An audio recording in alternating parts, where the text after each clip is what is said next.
Un monstruo mitad hombre, mitad toro. Encerrado en un laberinto gigante, esperando su siguiente plato de carne humana. Este es el extraño mito del Minotauro. Un furioso y salvaje monstruo de la naturaleza que perdura como símbolo intemporal de la bestia que todos los hombres llevan dentro. Pero bajo esta historia acecha una impactante realidad. Un mundo real de sacrificio humano, zoofilia, guerra y los restos de un laberinto real. Este es el mito del Minotauro. Y la verdad que se oculta tras él. La lucha de los dioses. Minotauro. Una pesada puerta se cierra a nuestras espaldas. Ante nosotros, un laberinto de pasillos escasamente iluminado. El hedor de la muerte se percibe.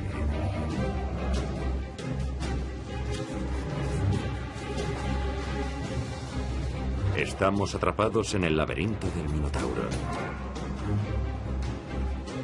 Y no hay salida.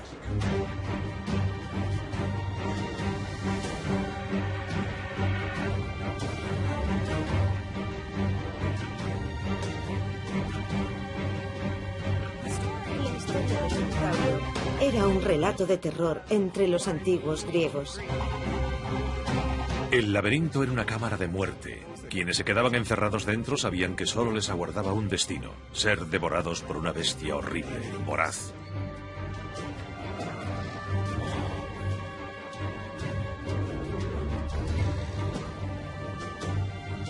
Este ser, mitad hombre, mitad animal, despedazaba a sus víctimas y consumía su carne.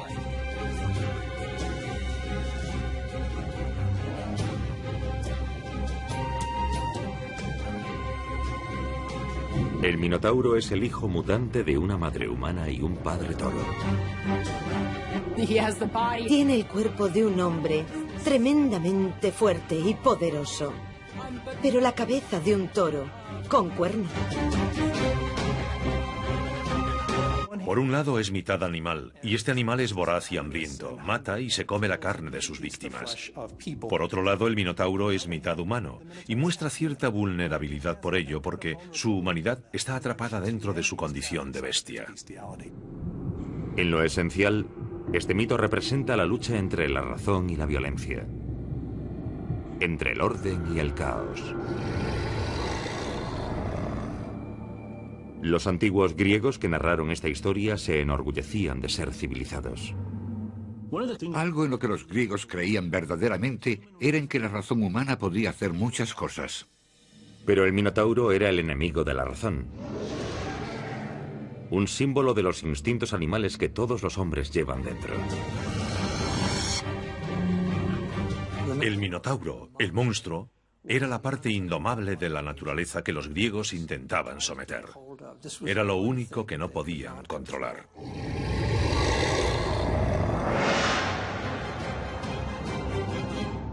Según el mito, aquí es donde vive el Minotauro, en la isla de Creta. En la época en que esta historia tiene lugar, Creta domina el mundo griego, tal y como el Minotauro domina el laberinto. A finales de la Edad de Bronce, Creta era la potencia más importante en esa parte del Mediterráneo. Ciudades como Atenas y Esparta, que en el periodo clásico se convertirían en las potencias reinantes, no tenían ningún poder en absoluto. De hecho, tenían que pagar tributo a Creta, porque era la potencia más importante de la región. El Minotauro es creado para castigar al rey de Creta, Minos, por su intento de engañar a un dios. Cada año era costumbre que el rey Minos sacrificase su toro más preciado como ofrenda al dios del mar, Poseidón. Pero un año su rebaño produjo un ternero tan hermoso, tan perfecto, que Minos fue incapaz de renunciar a él y sacrificó un macho menor en su lugar. Pero Poseidón estaba observando. En la mitología griega, cuando alguien intenta engañar a los dioses, pierde. Poseidón, al enterarse de esto, dijo: vale, ¿Tanto te gusta ese toro? Pues yo haré que le guste a tu mujer. Y así la mujer de Minos se sintió atraída por el toro. La esposa de Minos, Pasífae, se enamora del toro.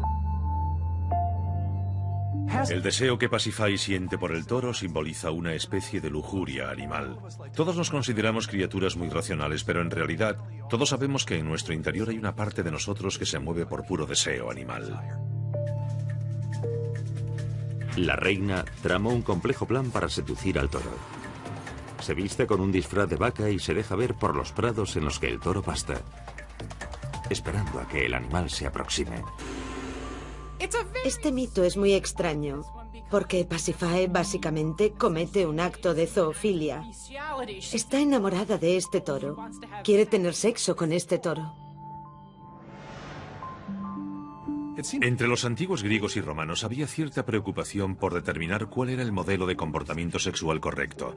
Y el sexo con animales es uno de los tabúes que con más profusión se trata en la mitología. En el mundo real vemos que estas escenas míticas, estas escenas famosas de zoofilia de la antigüedad, se ponen en práctica en el Coliseo. Se obligaba a algunas esclavas a copular con toros para entretener al público. A menudo en estos espectáculos de la vida real, los antiguos representaban el encuentro mítico entre la reina Pasífae y el toro. En la historia, su estrategia triunfa enseguida. El toro la espía, siente el deseo amoroso y la monta. Y 9 meses después, nace el Minotauro.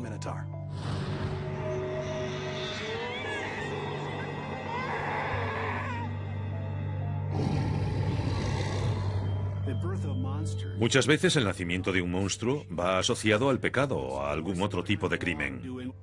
Y este desde luego se debe a ambos. Dado que Minos no mantuvo su parte del trato y que Pasífae se dejó llevar por un deseo antinatural, el niño nace monstruoso y deforme.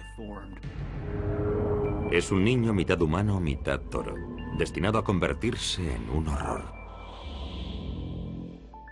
Es un monstruo, así es como lo conocemos. Pero al mismo tiempo parece una víctima de su destino. Y por eso yo tengo sentimientos enfrentados al respecto del Minotauro. No puedo condenarlo realmente. El Minotauro tiene un nombre extraño. Su padre no es Minos, pero la primera mitad de su nombre procede del nombre Minos. La segunda mitad, Tauro, significa toro en griego. Así que hablamos de el toro de Minos. Para los antiguos, este híbrido hombre-toro era un concepto poderoso y aterrador. Los toros eran un elemento central de la civilización griega. De hecho, eran adorados incluso como dioses. Por todo el Mediterráneo oriental había numerosos sacrificios y rituales relacionados con el culto a los toros. El toro representa la virilidad y la fuerza masculinas. Y eso es exactamente lo que era el toro religiosamente, un icono que representaba la potencia masculina y la fertilidad, y también una enorme fuerza y sabiduría. El recuerdo del poder del toro llegó hasta la época judeo-cristiana, donde vemos escenas de la Natividad en la que un toro insufla al niño Jesús su fuerza vital. Según el mito, el tiránico rey Minos se enfurece cuando nace el Minotauro y decide usarlo como arma contra todo aquel que se atreva a desafiar su poder. Diseña un plan siniestro para construir la prisión más aterradora del mundo y convierte a su bestial hijastro en su guardián devorador de hombres. Para construirlo, Minos recurre a su genio de la ingeniería particular, Dédalo. Dédalo es el constructor más famoso del mundo antiguo. Es como Thomas Edison y Frank Lloyd Wright, todo en uno. Es capaz de construir monumentos hermosos e incluso construye también máquinas voladoras, maravillas de la tecnología antigua. Dédalo dibuja los planos de una prisión sin celdas ni barrotes, solo un enorme laberinto sinuoso. Sería tan vasto, tan imposible de navegar, que incluso a él le costaría salir de su obra con vida. Y en el centro estaría el Minotauro, aguardando a su presa. Es una serie de pasadizos y escaleras. Y dentro del laberinto se produce una especie de efecto místico o extraño que confunde a todos aquellos que se adentran en él y que los desorienta inmediatamente. Oscuro, desorientador, mortal. Este laberinto mítico sería aterrador. ¿Pero es algo más que un simple mito?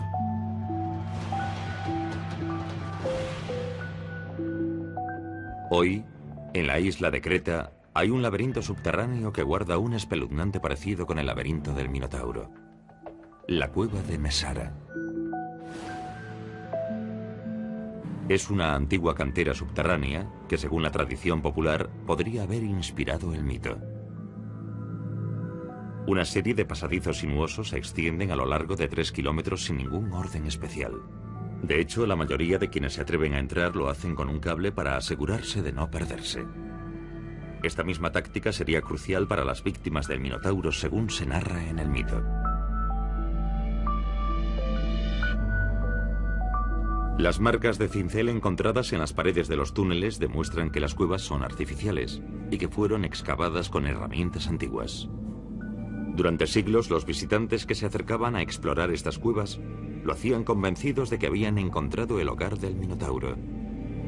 Y muchos de ellos dejaron su marca.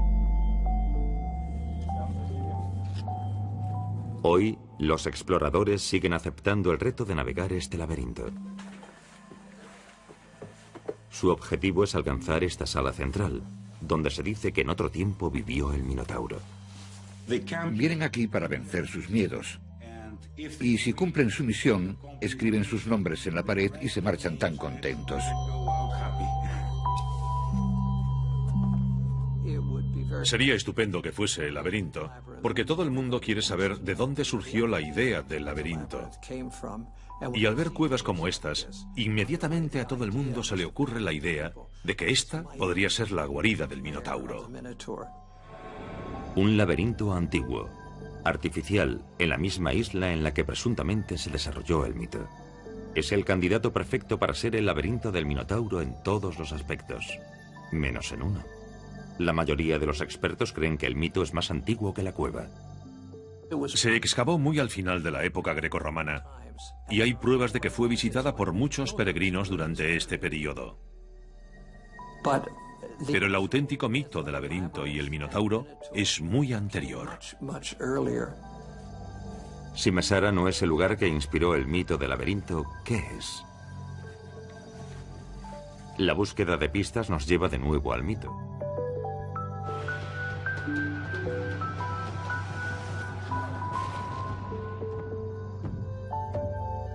Con su terrible laberinto terminado, Minos, el rey de Creta, se centra en otro aspecto: buscar sus primeras víctimas. Es hora de comer para el Minotauro.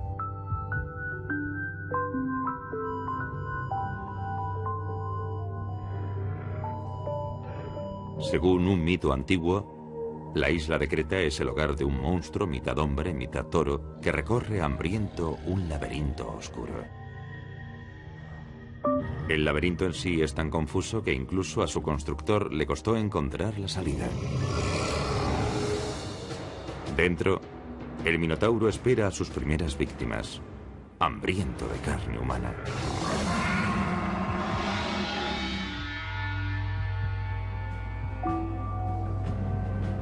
Mientras tanto, 300 kilómetros al norte, a una pequeña ciudad-estado llamada Atenas, han llegado atletas procedentes de todo el Mediterráneo para competir en una serie de pruebas deportivas. Es un evento precursor de los Juegos Olímpicos. Entre los participantes se encuentra el príncipe Andrógeo, hijo del rey de Creta, Minos, y hermanastro del Minotauro. El hijo de Minos, Andrógeo, ganó todas las pruebas.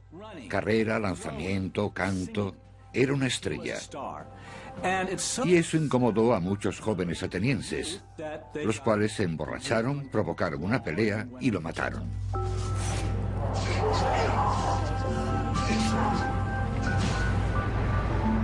El hijo de un rey asesinado a sangre fría. Esto significa la guerra. Cuando la noticia llega a Minos, por supuesto, su pena es abrumadora y su ira y su sed de venganza enormes. El rey Minos decide castigar a los atenienses de la peor forma posible. Alimentará con ellos al Minotauro. La marina cretense ancla en Atenas y entrega su ultimátum. Minos exigió que le entregasen 7 hombres vírgenes y 7 mujeres vírgenes para ser sacrificados al Minotauro. Los individuos vírgenes eran un bien muy preciado en el mundo antiguo, porque se creía que su pureza los acercaba más a los dioses.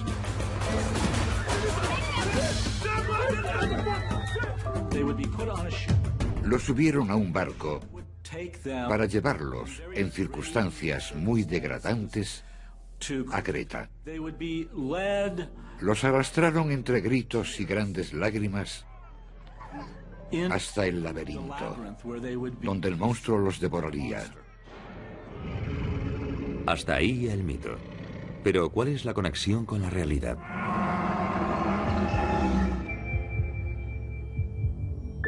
Aquí, el relato simboliza un conflicto histórico real.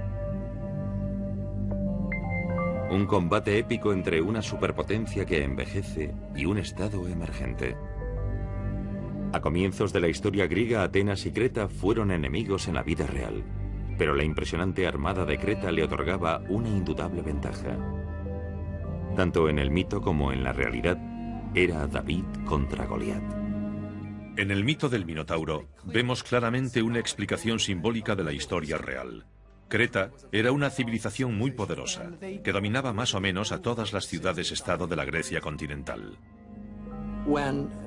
En la atroz petición de Minos, vemos un reflejo del dominio cretense en toda la zona.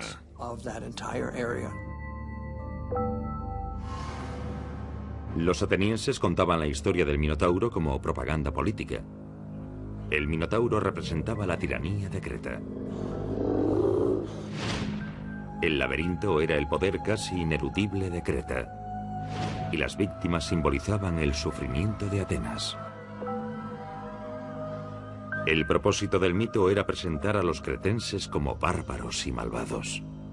Y funcionó. Para los propios griegos, que adornaron esta historia a lo largo de los siglos, era una prueba muy importante de que ellos, sus dioses y su pensamiento racional, eran superiores a los cretenses y a sus toros y sus monstruos.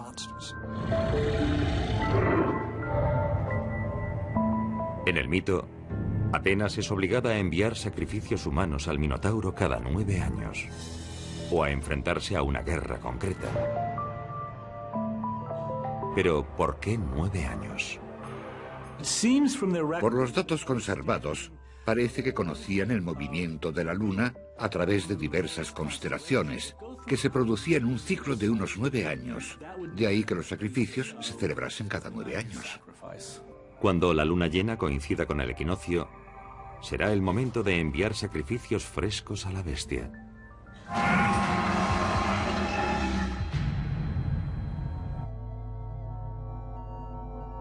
Mientras las primeras víctimas son encerradas en el laberinto, al otro lado del mar se desarrolla un acontecimiento que será crucial. En un pequeño reino a 80 kilómetros de Atenas nace un niño. Su nombre es Teseo. Él es uno de los primeros grandes héroes de la mitología griega, el predestinado a desafiar al Minotauro. El nacimiento de Teseo es de gran importancia para la identidad nacional ateniense. Teseo pertenece a una clase de héroes antiguos. Se caracterizan por su tremenda fuerza, su tremenda valentía y también su gran inteligencia. Teseo es hijo de una preciosa princesa griega y de no uno, sino 2 padres poderosos. La noche en que fue concebido, su madre practicó sexo con Egeo, rey de Atenas, y con Poseidón, dios del mar.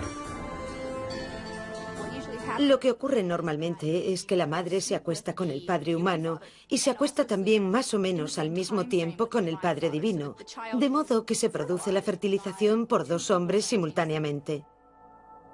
Esta doble paternidad le permite heredar el trono de Egeo y además tener acceso a favores especiales de Poseidón.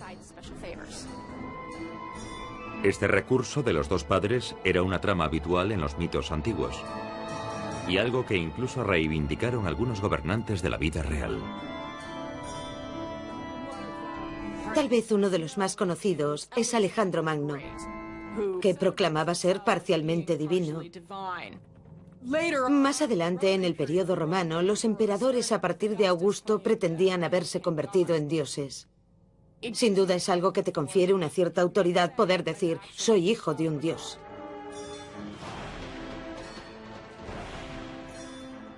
Según el mito, cuando nace Teseo, el rey Egeo entierra sus sandalias y una espada bajo una enorme roca.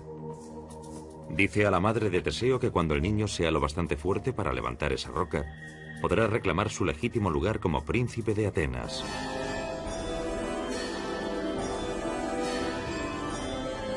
Nueve años después, Creta exige de nuevo el envío de 7 hombres y 7 mujeres como tributo para morir en el laberinto del Minotauro.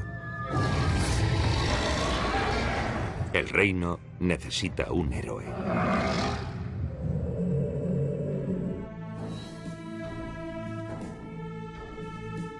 La tercera vez que Creta exige su tributo, Teseo está preparado. Por fin es lo bastante fuerte para levantar la roca que oculta la espada y las sandalias de su padre. Se promete entrar en el laberinto, luchar contra el Minotauro y liberar a Atenas de la tiranía de Creta. Es el clásico enfrentamiento entre el monstruo y el héroe. Y pruebas modernas han revelado la sorprendente verdad que está detrás.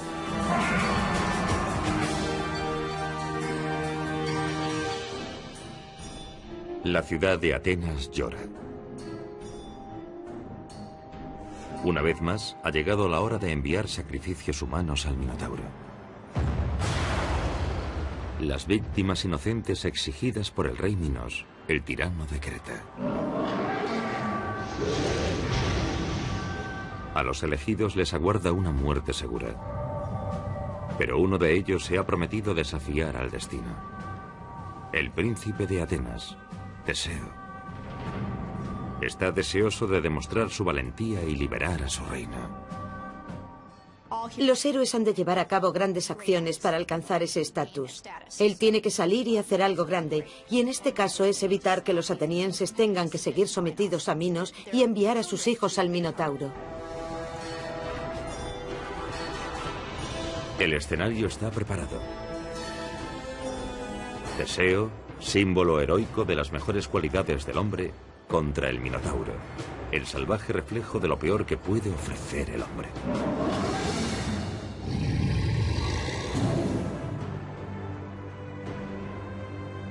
Antes de que Teseo parta hacia Creta, su padre le da una importante orden.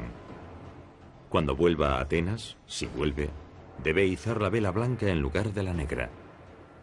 De ese modo, cuando el barco aparezca en el horizonte, el rey sabrá que su hijo está a salvo.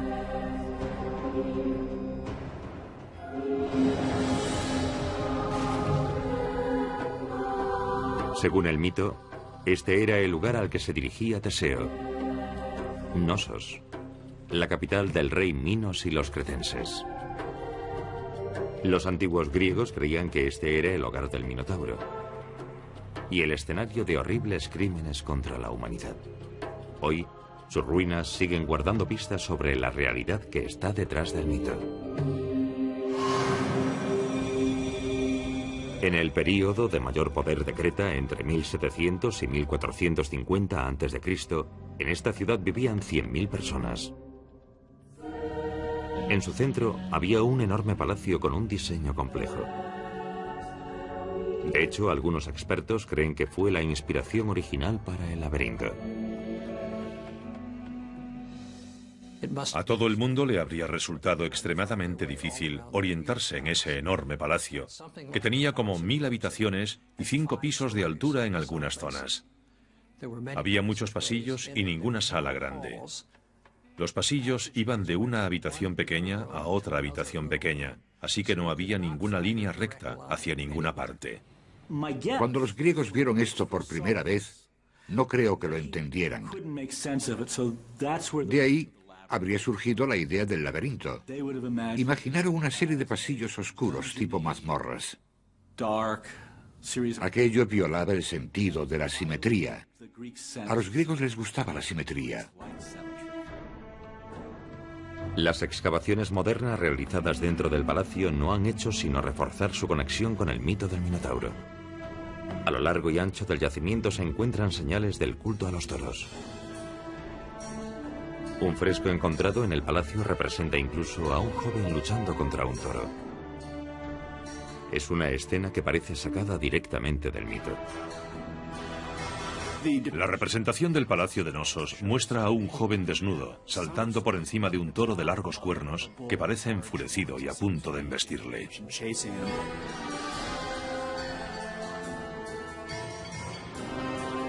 Un palacio antiguo que parece un laberinto, repleto de objetos relacionados con los toros.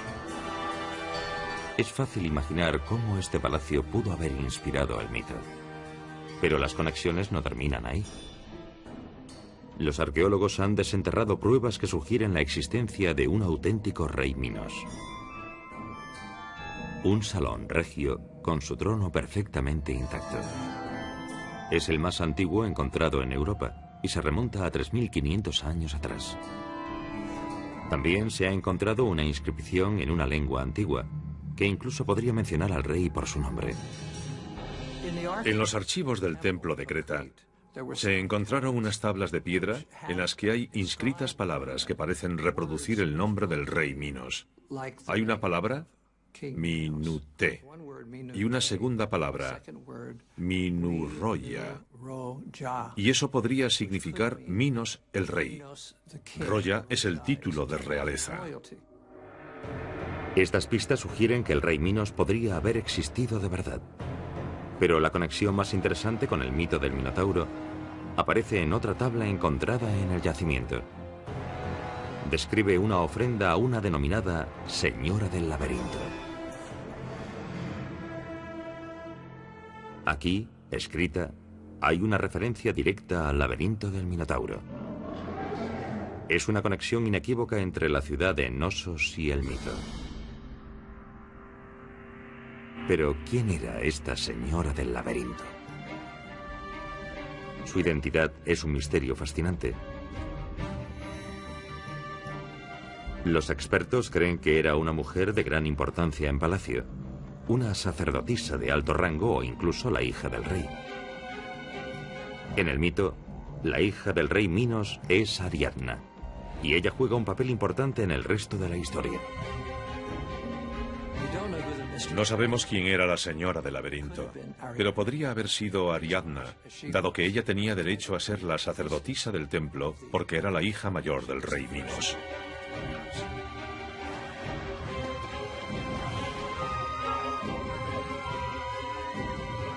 Desde el momento en que Teseo llega a Creta para ser sacrificado, la princesa Ariadna se siente atraída por él. Ariadna se fija en el porte de Teseo, en su valor, en su mirada resuelta, e inmediatamente se enamora de él. Se ve abrumada por el poder del amor que siente por Teseo y decide inmediatamente que le ayudará, porque no quiere que muera en el laberinto como los demás. Pero Ariadna debe actuar rápido. Va en busca de Dédalo, el diseñador del laberinto, y le suplica que le explique cómo salir de él. Y él le entrega algo, un clou. En las tradiciones inglesas antiguas de este mito, la palabra clou significa ovillo de hilo. Esto es lo que Dédalo entrega a Ariadna, y de ahí deriva la palabra inglesa actual clue, que significa pista.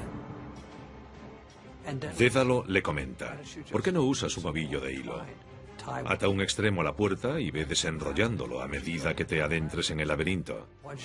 Una vez que hayas llegado al centro, encontrarás el camino de salida simplemente siguiendo el hilo. En exploraciones submarinas, seguimos usando ovillos de hilo. Los buceadores atan el extremo del hilo a una abertura en un pecio o una cueva. Entran, exploran y para salir vuelven a seguir el hilo. La razón, que es lo que los griegos valoraban por encima de todo, es lo que resuelve el problema. Una respuesta muy sencilla a lo que parece una situación imposible.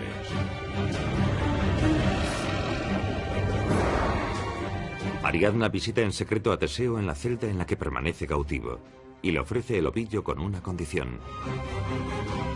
Se casará con ella si sobrevive. Cuando Teseo conoce a Ariadna, está metido en un lío. Va a entrar en un laberinto donde un minotauro lo devorará vivo. Y cuando ella se ofrece a ayudarle, él no tiene elección. O hace lo que ella le pide o se arriesga. Y él no quiere arriesgarse.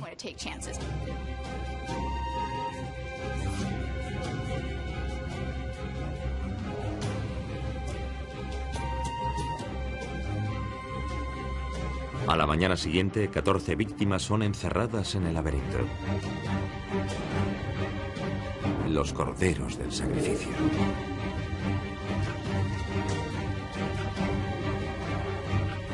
Con el clou, el ovillo de hilo en la mano, Teseo lidera la marcha por el laberinto.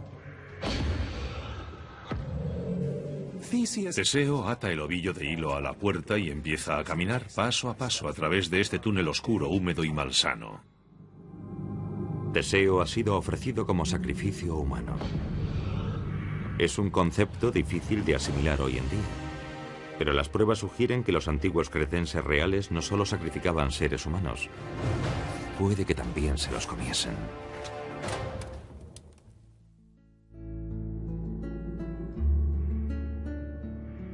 Teseo, el príncipe de Atenas, guía a sus compañeros de sacrificio hacia las entrañas del laberinto, decidido a enfrentarse cara a cara con el Minotauro. Lleva un ovillo de hilo para poder encontrar el camino de vuelta. Mientras los gruñidos bestiales del Minotauro se escuchan cada vez más cerca, Teseo está decidido, pero sus compañeros de cautiverio empiezan a flaquear. A medida que las víctimas caminaban por el laberinto, nos imaginamos lo aterradas que estaban. Pensemos en lo que suponía entrar en aquel lugar oscuro y caminar sin ver absolutamente nada. Sabían que en algún lugar de aquel laberinto estaba aquella horrible criatura devoradora de hombres que se los comería.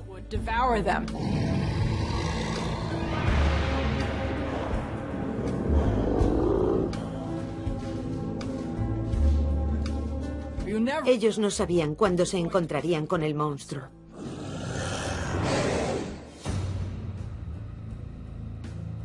En el interior del laberinto, el Minotauro se despereza. Oye los gritos de las aterrorizadas víctimas que caminan a su encuentro. Y está preparado para su próximo banquete de carne.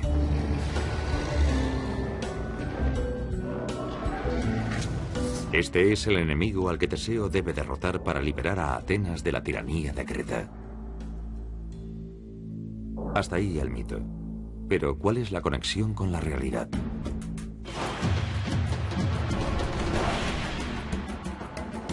La tensión entre Creta y Atenas durante la Edad de Bronce está bien documentada. ¿Pero eran realmente tan salvajes los cretenses como se sugiere en el mito?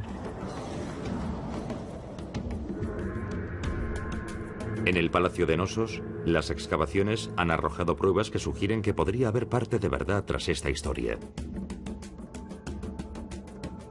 Inscripciones encontradas en el yacimiento han sido interpretadas como ofrendas realizadas a los dioses. Ofrendas humanas. Hay inscripciones en las que se ofrece a una sierva y otras en las que se ofrece a 10 varones. Personas reales asesinadas en un sacrificio ritual, al igual que las víctimas del Minotauro en el mito. Esto nos sugiere que en Creta efectivamente se practicaban sacrificios humanos. Pero las pruebas se extienden más allá de las inscripciones.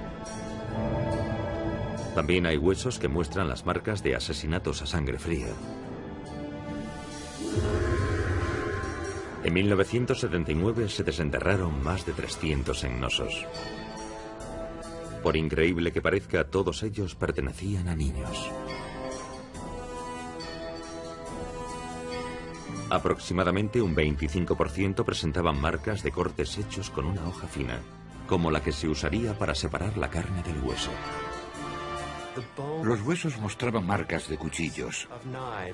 Había cortes en los laterales. Es difícil descartar el hecho de que se produjo un despiece. Tal vez incluso canibalismo. ¿De qué otra forma se podrían explicar esas pruebas? En el mismo lugar que los huesos humanos, se descubrieron también huesos de oveja. Habían sido sacrificadas del mismo modo. Las raspaduras se parecen mucho a las que encontramos en animales sacrificados que han sido preparados para comer. Esto sugiere que los antiguos cretenses no solo sacrificaban humanos, sino que se los comían. ¿Será este deseo del Minotauro de ingerir carne humana una referencia en clave al canibalismo? Es el crimen más repulsivo y repugnante que podemos imaginar. Es la forma perfecta de demonizar a alguien. Imaginemos a los antiguos griegos contando esta historia sobre su gran enemigo, Creta, de que no solo era un pueblo horrible, sino que también eran caníbales.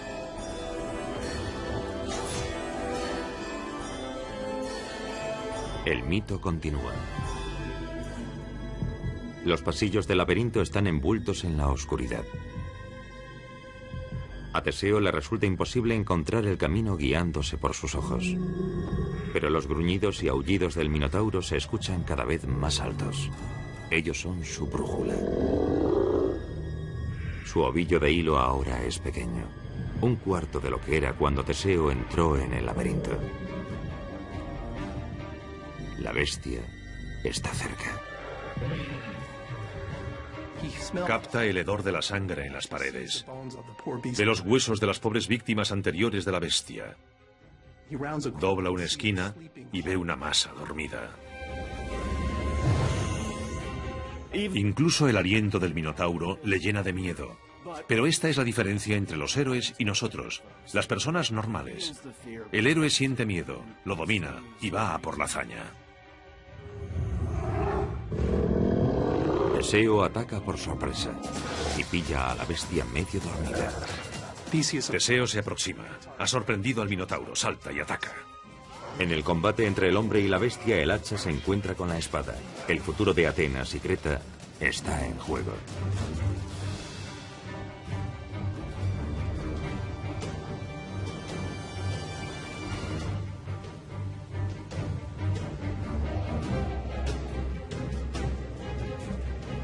En las horas previas al amanecer, el sonido de la lucha rompe el silencio de la noche. Dentro del laberinto, Teseo ha acorralado al Minotauro. Lo golpea, lo ataca.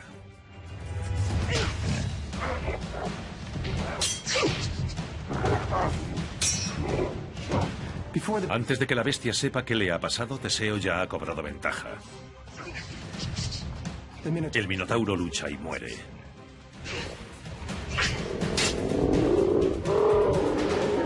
El héroe se hace con su presa.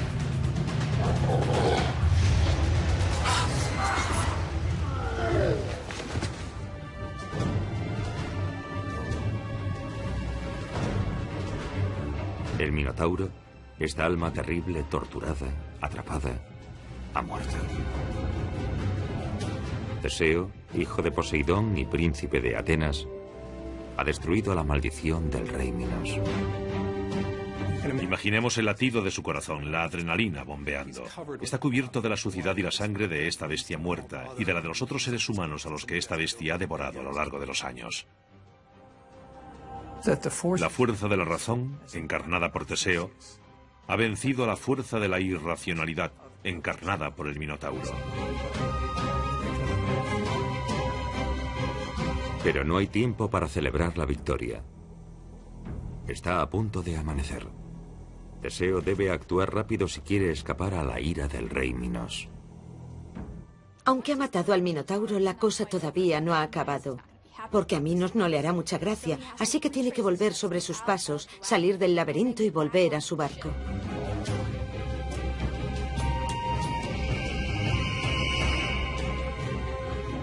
Va recogiendo el hilo y guía a los otros jóvenes de Atenas fuera del laberinto. Qué alegría debieron sentir aquellos muchachos al ver que su destino no era el que esperaban, sino que todo había cambiado gracias a la hazaña de un héroe.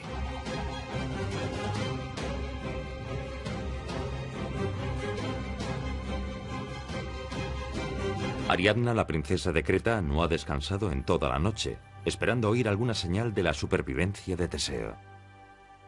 Él ha prometido casarse con ella si escapa del Minotauro con vida, y ella pretende que él cumpla su palabra. Poco antes del amanecer, se une a él, y su barco zarpa hacia Atenas. Este es un momento clave en la mitología griega.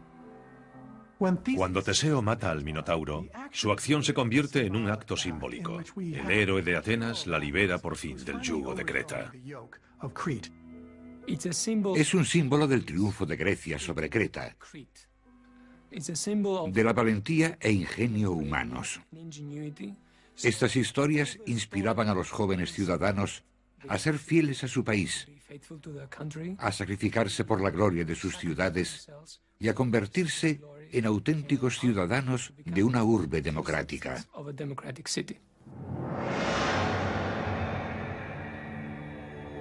Teseo abandona Creta convertido en héroe, pero su viaje de vuelta a casa acabará en tragedia. Cuando zarpó para luchar contra el Minotauro, Teseo prometió a su padre terrestre, el rey Egeo, que izaría una vela blanca si volvía a casa con vida, para señalar su victoria. Cada mañana durante meses, Egeo se acercaba al mismo acantilado esperando ver alguna señal del barco. Pero cuando finalmente aparece en el horizonte, su vela es negra. El rey no encuentra consuelo. Cree que su hijo ha sido devorado por el Minotauro. Presa de su dolor, Egeo busca la muerte lanzándose al mar. Todavía hoy, ese mar sigue llamándose Egeo por el padre de Teseo. Teseo no iza la vela blanca, y en el relato antiguo original no se da ninguna explicación de por qué se olvida. Pero al final del mito original parece sugerirse un descuido de juventud. Esa es la explicación más fácil.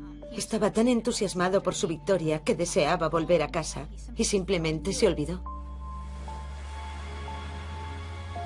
La repentina muerte de Egeo supone un vuelco sorprendente. Teseo llega a puerto no solo como liberador de Atenas, sino como nuevo rey. El rey que, según el mito, transformaría la ciudad, que pasaría de ser una colonia a convertirse en una superpotencia regional. En este mito, el ascenso de Atenas al poder se atribuye sin ninguna duda a Teseo. De hecho, el mito parece haber sido escrito en parte para demostrar esto. Al adoptar a Teseo como héroe fundador, los atenienses hacían una declaración de principios. Dejaban claro que la larga dominación de Creta ya había terminado y que ahora había un nuevo mandamás en la región: Atenas. Atenas se convertiría en la ciudad-estado más dominante del mundo griego, mientras Creta se desmoronaría y sería conquistada. Pero mucho después de que ambos reinos hayan desaparecido en la historia, el mito de Teseo y el Minotauro perdura. Y como todo buen mito, revela aspectos de la naturaleza humana que son tan relevantes hoy como lo eran hace 3000 años. Se pueden extraer muchas cosas de la historia del Minotauro. Imaginemos el laberinto como la mente humana, un lugar oscuro que exploramos constante y conscientemente. Nuestra naturaleza animal, aquella que nos impulsa a matar. Estos mitos nos revelan de forma poderosa partes de nosotros que de otra forma permanecerían ocultas. Urgencias, deseos y medios ocultos que usamos para enfrentarnos al mundo. Las luchas más fundamentales de la experiencia humana.